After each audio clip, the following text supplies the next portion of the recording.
l'ERE de l'Antéchrist.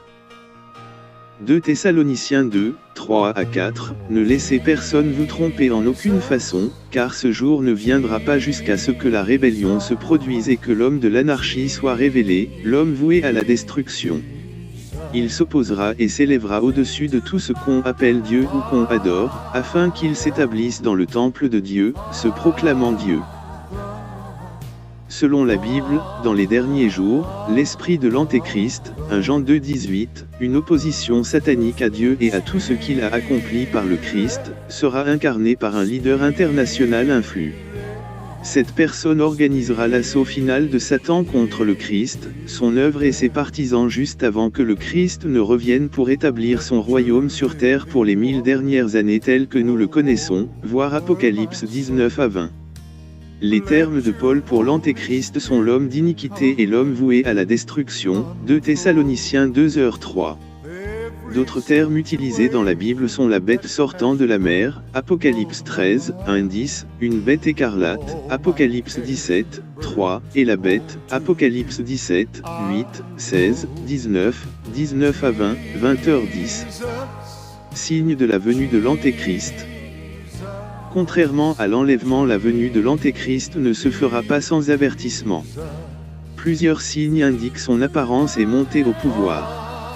Au moins 3 événements doivent se produire avant qu'il n'apparaisse sur terre.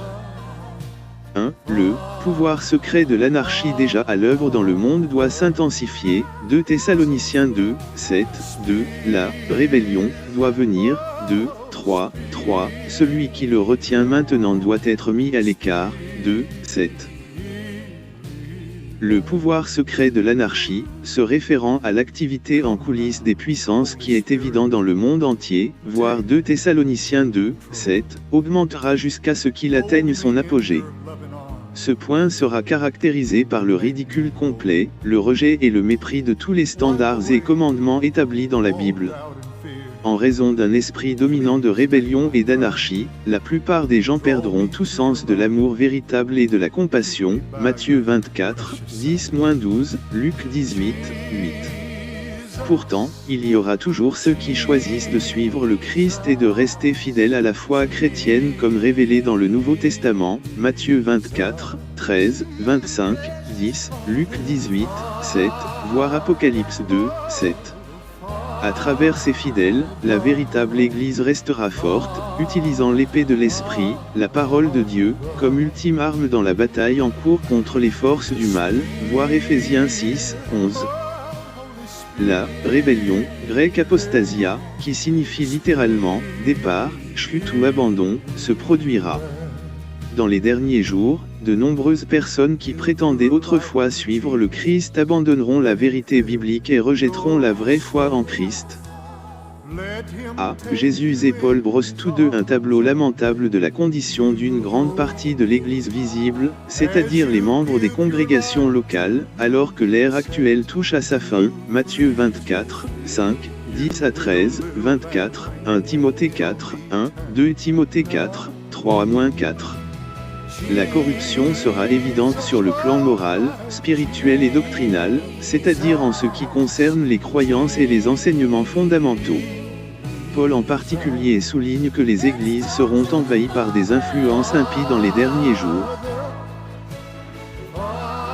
B. Cette rébellion au sein de l'Église aura 2 dimensions. Apostasie théologique, elle fait référence à la rébellion spirituelle et à l'infidélité, cela fait référence aux personnes qui se détournent et rejettent une partie ou la totalité des enseignements vrais et originaux de Christ et de ses apôtres tels qu'ils sont enregistrés dans le NT, 1 Timothée 4, 1, 2 Ti 4, 3, les faux dirigeants et enseignants offriront le salut et la grâce bon marché sans véritable dévotion à Christ. Ils prétendront que les gens peuvent être spirituellement sauvés même s'ils ne tiennent pas compte de la demande de repentance de Christ, c'est-à-dire, se détourner de ses propres voies, s'abandonner à et le suivant, la séparation du mal et la loyauté envers Dieu et ses normes, 2 Pierre 2, 1-3, décembre 2019, le faux espoir centré sur les désirs humains, les activités et les objectifs d'intérêt personnel deviendra populaire, voire 2 Timothée 4, 34, 2. Apostasie morale, cela fait référence au rejet ou à l'abandon de sa relation salvatrice avec le Christ et au retour à un mode de vie pécheur et défiant Dieu. Les personnes qui ont abandonné la vraie foi en Christ peuvent toujours prétendre à croire les bonnes choses et accepter la Bible nous enseignons, mais ils rejettent la loi et les normes morales de Dieu. Ce faisant, ils corrompent la vérité et embrassent la tromperie, Isaïe 29, 13, Matthieu 23, 25-28. Beaucoup d'églises toléreront presque n'importe quoi pour l'assistance, l'argent, le succès et l'honneur, voire 1 Timothée 4:1, note. Le vrai message du Christ avec son appel à souffrir, Philippiens 1, 29, à renoncer radicalement au péché, Romains 8, 13, à se sacrifier pour le royaume de Dieu et à renier sa propre voie égoïste sera plus impopulaire que jamais, Matthieu 24, 12, 2 Timothée 3, 1, 5, 4, 3. C'est l'histoire de l'Église et la rébellion prédite de la fin des temps au sein de l'Église devrait inciter tous les disciples de Christ à ne pas être naïfs face à la corruption généralisée du message de vérité de Christ dans les derniers jours. À un moment donné, il semble que la rébellion contre Dieu et sa parole atteindra un niveau stupéfiant, presque inimaginable.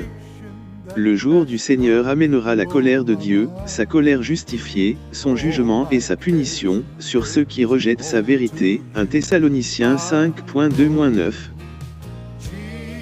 Pour cette raison, le triomphe ultime du royaume et des desseins de Dieu dans le monde ne dépendra pas de l'augmentation progressive du succès de l'Église, les desseins de Dieu prévaudront à cause de sa propre intervention finale, lorsqu'il fait irruption dans le monde avec un jugement juste et approprié, Apocalypse 19-22, voire 2 Thessaloniciens 2, 7-8, 1 Timothée 4, 1, 2 P 3, 10-13, et le livre de Jude. Un événement décisif doit se produire avant que l'homme de l'anarchie puisse être révélé et que le jour du Seigneur puisse commencer, 2 Thessaloniciens 2, 2-3, voire 1 Thessaloniciens 5:2. Cet événement implique la prise de la route de quelqu'un, 7, ou de quelque chose qui actuellement retient le pouvoir secret de l'anarchie et l'homme de l'anarchie, 3-6. Lorsque l'influence restrictive est retirée du chemin, le jour du Seigneur peut commencer, 6-7. Celui qui le retient maintenant peut être mieux compris comme se référant à Dieu lui-même, par son Saint-Esprit, car Dieu seul a le pouvoir de retenir le mal, l'homme de l'anarchie et Satan, 2 Th 2, 9. Le reteneur est désigné à la fois par l'article masculin, celui qui le retient maintenant, 2.7, et par l'article neutre, ce qui le retient, 2h6. De la même manière, le mot pour esprit en grec peut être désigné par un pronom masculin ou neutre, voire GN 63, Jean 16, 8, Romains 8, 13, voire Galates 5, 17 sur l'œuvre de l'esprit. De retenir le péché. Au début des 7 dernières années de tribulation, l'influence restrictive de l'Esprit de Dieu sera levée, ou retirée du chemin. Cela ne signifie pas que le Saint-Esprit est complètement retiré du monde, mais seulement qu'il cessera d'exercer son influence restrictive contre l'anarchie et la montée au pouvoir de l'Antéchrist. Toutes les restrictions de Dieu contre le péché seront supprimées et la rébellion d'inspiration satanique commencera.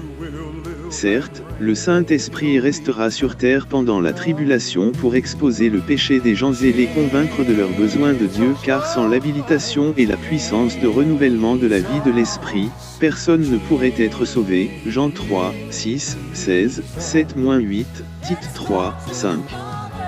L'Esprit permettra à ceux qui font preuve de foi en Dieu de se détourner de leur propre voie et de le suivre, et l'Esprit habilitera ceux qui choisissent de suivre le Christ pendant cette période de souffrance intense et de persécution. Apocalypse 7, 9, 14, 11, janvier 2011, 14, 6-7. C'est, alors que Dieu supprime ou lève son influence restrictive, l'homme d'iniquité entre alors en scène, 2 Thessaloniciens 2, 3-4. Dieu enverra alors une puissante illusion, 2, 11, sur tous ceux qui ont refusé d'accepter et d'aimer la vérité, voire 2, 11. En conséquence, ils seront grandement trompés et accepteront les revendications de l'homme de l'anarchie. Par conséquent, la société humaine dégénérera à une profondeur de corruption jamais vue auparavant. D. La présence et le ministère de Dieu qui retient le péché s'exercent en grande partie à travers l'Église qui est le temple du Saint-Esprit, 1 Corinthiens 3, 16, 6h19. Pour cette raison, de nombreux interprètes croient que la suppression de l'influence de l'Esprit qui retient le péché se produira simultanément avec l'enlèvement de l'Église. L'enlèvement a lieu lorsque Christ revient pour emmener ses fidèles disciples dans ses églises hors du monde avant qu'il ne déchaîne ses jugements de la fin des temps sur la terre, voir 1 Thessaloniciens 1, 10, 4, 17.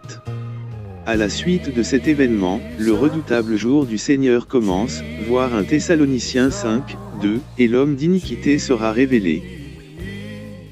Certains érudits croient que le modérateur de 2 Thessaloniciens 2, 6, genre neutre, fait référence au Saint-Esprit et à son ministère de restriction du péché, tandis qu'en 2, 7, celui qui le retient maintenant, genre masculin, fait référence à les disciples du Christ avant l'enlèvement.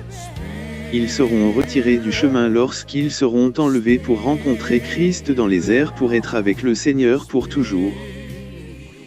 Il exigera l'adoration, évidemment d'un grand temple qu'il utilise comme centre de ses déclarations erregens, Daniel 7, 8, 25, 8, 4, 11, 31, 36.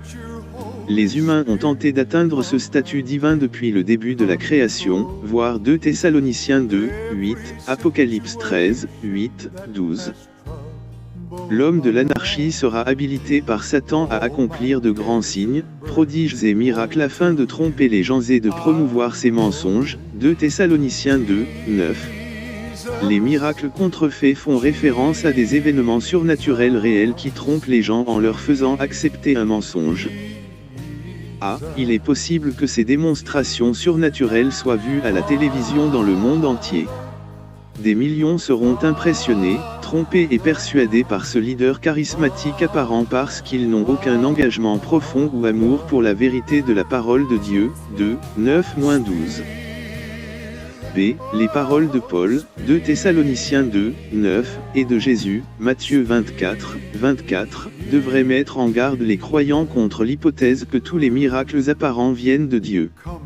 Les choses qui pourraient sembler être des expressions légitimes du Saint-Esprit, 1 Corinthiens 12, 7-10, et des expériences présumées de Dieu doivent être testées par la loyauté de la personne envers Christ et sa parole telle qu'elle se trouve dans la Bible. La défaite de l'Antéchrist. À la fin de la période de tribulation, Satan rassemblera de nombreuses nations à Armageddon sous la direction de l'Antéchrist. Il se préparera à faire la guerre à Dieu et à son peuple dans une bataille qui impliquera le monde entier, voir Daniel 11, 45, Apocalypse 16, 16. Lorsque ce moment viendra, Christ reviendra sur terre et interviendra de manière surnaturelle pour détruire l'Antéchrist, ses armées et tous ceux qui défient Dieu et sa parole, voir 19, 15-21. Ensuite, Christ liera Satan et le confinera dans l'abîme, tandis que le Seigneur procédera à l'établissement de son royaume de paix sur la terre pour les 1000 dernières années comme nous le savons, 20, 1-6. Après cette dernière période de l'histoire, Satan sera relâché pour une brève période afin de tromper tous ceux qui ne sont pas complètement fidèles à Dieu, et il les rassemblera pour une bataille finale décisive contre Christ, Apocalypse 20, 7-9. Cette bataille sera brève et décisive, car les ennemis du Christ seront consumés par le feu et le diable sera jeté dans l'étang de feu pour être tourmenté pour l'éternité, AP 20, 9-10. Un nouveau ciel et une nouvelle terre sont alors créés dans lesquels Dieu vivra avec son peuple pour toujours, cf 2 Pierre 3h13, Apocalypse 21h1.